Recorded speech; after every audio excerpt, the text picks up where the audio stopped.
Assalamualaikum warahmatullahi wabarakatuh. Selamat datang kembali di channelnya Mas Eka. Oke ya, gimana kabarnya? Semoga sehat-sehat semua ya.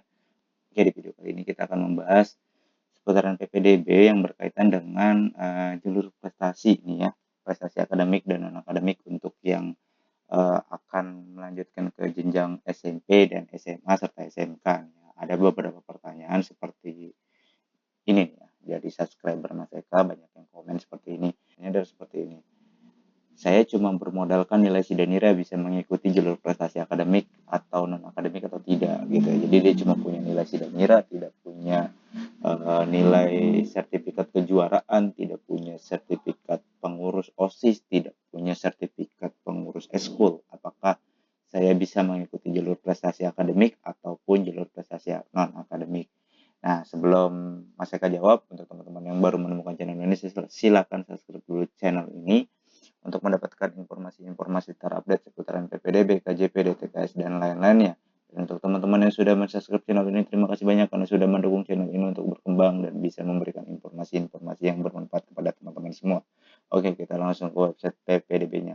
Oke, di website PPDB ini nanti teman-teman pada saat ingin memilih jalur prestasi, silakan teman-teman langsung masuk ke jenjangnya masing-masing, kemudian pilih jalur prestasi. Di jalur prestasi nanti ada dua jalur lagi ya. Jadi prestasi dibagi menjadi dua, ada jalur prestasi akademik dan prestasi non akademik. Untuk penjelasannya silakan lihat di video sebelumnya ya. Oke, kita langsung ke sini saja. Apakah bisa hanya menggunakan nilai Sidanira dan apakah bisa hanya menggunakan nilai Sidanira tanpa ada nilai sertifikat ataupun surat pengalaman kepemimpinan OSIS ataupun eskul. Nah, di sini kan ada 5 kriteria nih ya teman-teman ya.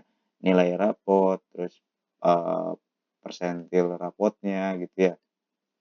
Kemudian prestasi bidang sertifikat atau bidang akademik sertifikat kejuaraan. Di sini juga bidang non akademik sertifikat kejuaraan, pengalaman kepemimpinan OSIS ataupun eskul, dan persentil nilai non akademik sekolah. Nah, teman-teman mungkin hanya memiliki ini saja, nilai rapot gitu ya. Dan persentilnya kan nilai rapot pasti nanti dapat persentil tuh. Dan biasanya dapat persentil non akademiknya di sini nih. Ya. Nah, apakah teman-teman bisa mengikuti hanya 3 ini saja? Bisa gitu. Namun otomatis nilainya akan kalah dengan yang teman-teman memiliki ini gitu ya. Yang memiliki nilai prestasi akademik dan memiliki nilai prestasi non akademik, karena masing-masing ini mempunyai bobot nilai masing-masing. Nah, bobot nilainya ini kan sudah Mas Eka pernah bahas nih di video sebelumnya. Nah, bobot nilainya itu seperti ini nih, teman-teman.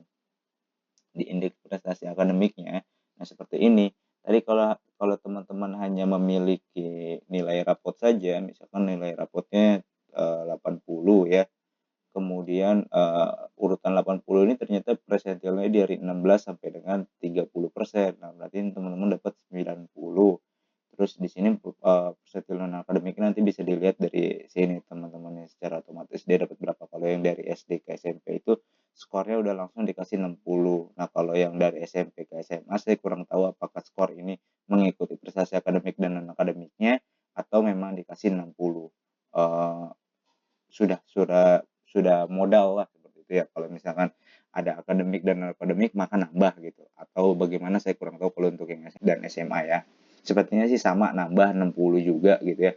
Tinggal ntar dilihat dari prestasi non akademik dan akademik ya. Kalau misalkan ini dua-duanya keisi maka nanti persentil akademiknya akan nambah juga gitu. Jadi mempengaruhi ini ya. Kalau ini terisi maka persentil non akademiknya akan nambah dari 60 menjadi sekian gitu. Nah, tapi kan ini hanya diambil nih teman-teman, untuk yang akademik hanya diambil 30%. Berarti 80 dikali 0,3 gitu loh.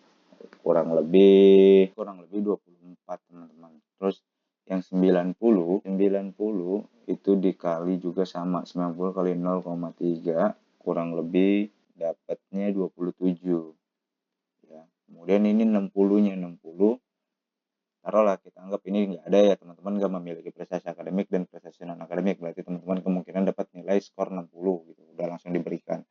Untuk persentil non akademik yang 60 tinggal dikali 5% atau 60 dikali 0,05 itu kurang lebih dapat 3. Jadi teman-teman nih ya, 24 ditambah 27 ditambah 3 sama dengan 54. Jadi inilah nilai bobot akhir teman-teman untuk di akademik itu 54. Nah, bagaimana nilai akhir yang di non akademik gitu ya? Kita hapus dulu ya teman-teman ya. Di sini Mas Eka coba praktekkan atau dijelaskan kira-kira kalau cuma pakai nilai Sidanira doang bisa nggak sih gitu ya untuk daftar jalur prestasi akademik gitu ya. Nah, kita coba ya nilai yang sama gitu lah.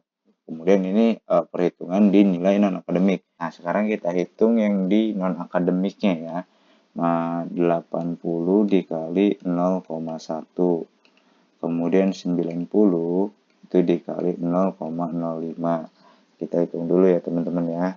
Kalau 80 dikali 0,1 sama dengan, atau 0,1 itu 8 ya. Kemudian 90 dikali 5% atau 0,05 itu 4,5 nih teman-teman ya. 4,5. Nah, 60. Nah, yang di sini dia dapat 40% ya. Jadi non akademiknya itu 60. Berarti ini 60 dikali 0,4 ya. Sama dengan itu 24. Jadi nilai ini nanti dijumlah 24 ditambah 4,5 ditambah 8 sama dengan 36,5. Ya, ini 36,5 ya teman-teman.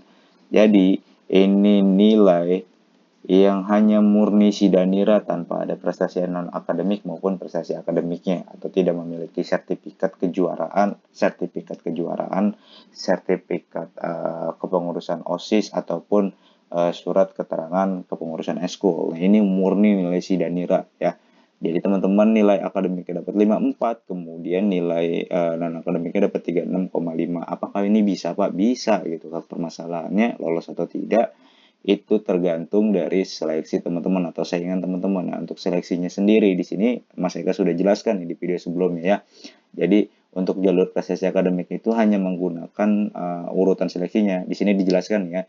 Dalam hal jumlah CPBD yang mendaftar melalui jalur prestasi akademik melebihi daya tampung, maka dilakukan seleksi dengan urutan langkah sebagai berikut. Jadi kalau misalkan kuotanya 20, kemudian yang daftar ada 50, maka ini diseleksi berdasarkan yang pertama indeks prestasi akademik, yaitu tadi ini teman-teman ya, nilai akhir ini nih ya, nilai akhir teman-teman, nilai akhir akademik maupun non akademiknya. Kemudian urutan pilihan sekolah dan waktu mendaftar. Jadi kalau di sini kalau Mas Eka lihat di sini tidak ada umur dan tidak ada zona ya. Jadi dua ini tidak ada nih gitu ya. Kalau untuk jalur prestasi hanya menggunakan 3 variabel saja untuk seleksinya. Yang pertama indeks prestasi akademiknya, bobotnya, kemudian atau ini nilai akhir lah ya teman-teman gampangnya gitu ya. Urutan pilihan sekolah, jadi pilihan sekolahnya gitu. Kemudian waktu mendaftarnya. Nah, kalau misalkan nilai akhirnya sama, maka dilihat dari urutan pilihan sekolah. Misalkan nilai akhirnya sama nih 90, si A sama si B 90 juga. Terus urutan pilihan sekolahnya juga sama-sama milih sekolah A gitu ya. Di urutan pertama gitu ya, sama-sama milih sekolah A. Kemudian waktu mendaftarnya pasti nggak mungkin sama nih, pasti ada beda detiknya gitu. Misalkan sama-sama pukul 08.00, ada yang nggak mungkin 01 semua, pasti ini selisih detik, nggak mungkin masa bersamaan gitu ya, ngekliknya barengan, ayo kita barengan 1 2 3, pasti itu juga akan mempengaruhi detiknya, pasti detik ininya yang akan berbeda. Nah, inilah waktu pendaftaran kuncinya di sini gitu ya. Jadi teman-teman nggak mungkin bisa sama nih, kemungkinan samanya itu sangat kecil gitu ya.